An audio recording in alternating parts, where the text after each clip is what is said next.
Hello YouTube, this is Will from Phoenix Airsoft, and today I'm bringing you a product review of the Ignite Black Ops Viper M4. Unfortunately, because I'm borrowing this from a teammate for this review, I do not have everything that came with it. All I have is the magazine, the gun, and the battery. However, straight out of the box, this gun comes with the magazine, the battery, a cleaning rod, your warranty information, the manual, the rifle, and 140 rounds of .2 gram BBs. Now, the magazine itself is actually very nice, especially for a Walmart gun. It's much more than I expected. It's full metal, 300 round, high capacity. Overall, feels very nice. I like it. The battery is kind of a stumbling point for Ignite. I think they really could have done better. It is an 8.4 volt nunchuck style, but it only has 800 milliamps. So you're definitely going to want to get a better battery, or you can leave it like that if you want. It's up to you. And then the rifle itself, overall, as far as construction of the rifle goes, it's actually a lot more than I expected from something like Walmart, but overall it could be better. Now, the majority of the rifle is either plastic or polymer. However, there is some metal on here.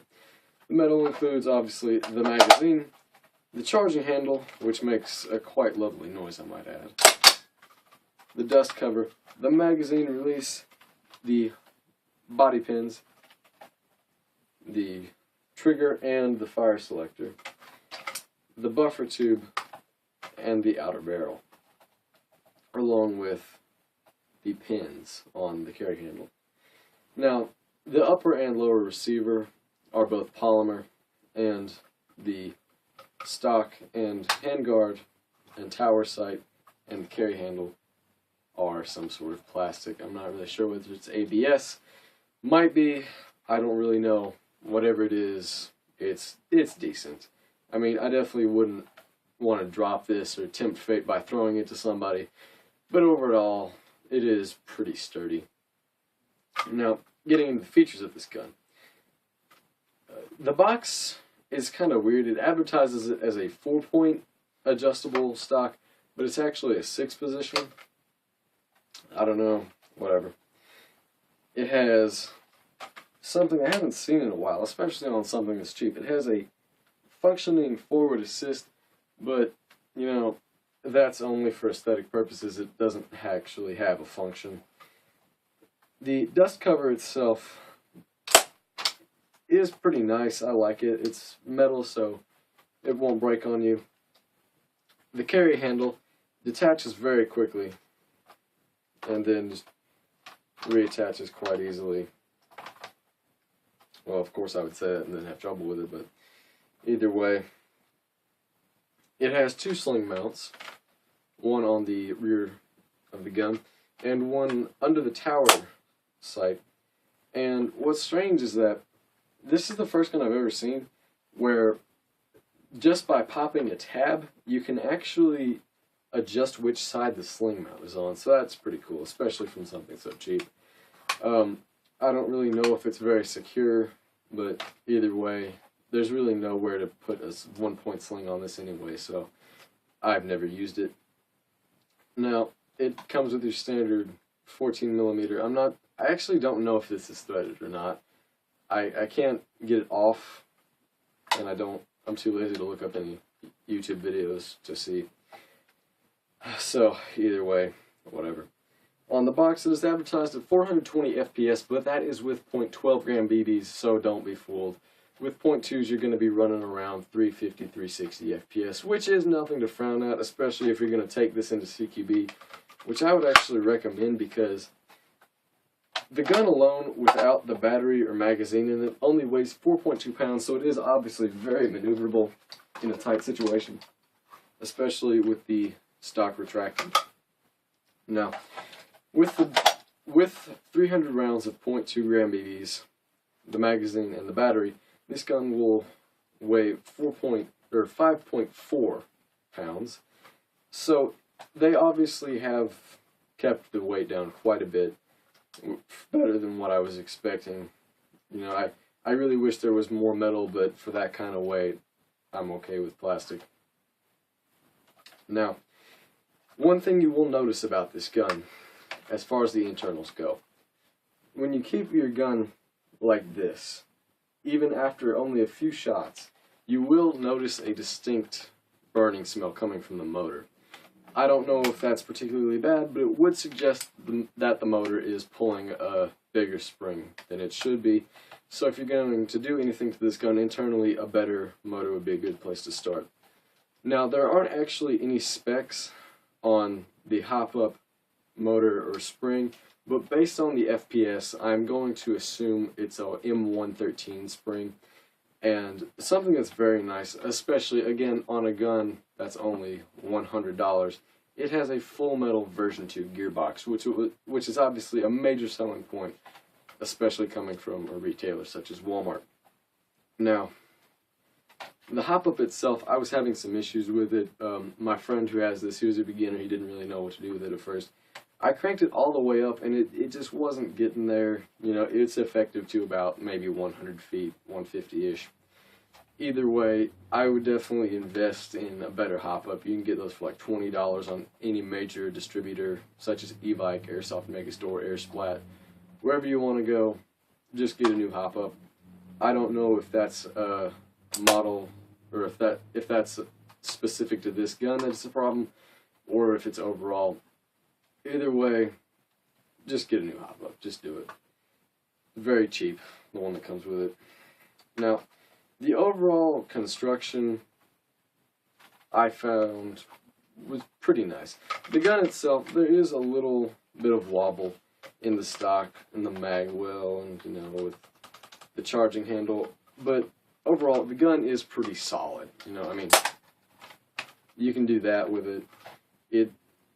It can take a beating probably, but again, it's from Walmart, don't tempt fate. Anyhow, I think that this would be a very good gun for beginners simply because it has a very low price point. It's widely available being at Walmart, and should you need replacement parts, there are plenty of options on Ignite.com, which is the website. You can also purchase a lot of other upgrades and accessories for this, and there are other models on the website. Now, one thing I will definitely suggest is that when you get this, make sure you have some sort of lubricant you can use, because this gun is actually very stiff on pretty much everything. The stock is okay, but that's just because it's too loose. But you really have to actually pull it out of the mag well for the magazine to release. It's not just going to drop out when you hit the release. I like that because since this is such a since this is a Walmart gun and is only $100, it is obviously being marketed to beginners. So, you know, beginners, it'd probably be better if their mag didn't really want to come out, because if you're running through a field and you're a beginner, so you don't have really that much stuff, you probably don't have an extra magazine for it. It will take any standard M4 magazine, by the way. You know, but if you're running through a field and you accidentally hit the mag release and it falls, especially out like the places where I play, where you're out in the woods and in the fields, you know, you're done with airsoft until you can get an extra mag. So I do like that, honestly. Either way, getting into the overall function of this gun. Now, there is the electronic blowback, and I have never seen EBB on an assault rifle sub $200, and to see one on a $100 gun, and especially one that's sold at Walmart, just kind of blew my mind the first time I saw it, and especially once I heard it. It is loud, very, very loud, and it has a very distinct sound to it also. So, you know, some people like that, some people don't. I personally don't like a very loud gun or one that has a very distinct sound, because when you fire this, pretty much anyone within a few acres of you, knows exactly where you are, and they know that it's you from the sound of this. And that's bad because if they know your strengths and weaknesses, that'll give them the upper hand because they'll know how to approach you. So overall, unless there's more than one of these out on the field, it is kind of bad that it's pretty loud and very distinct sounding.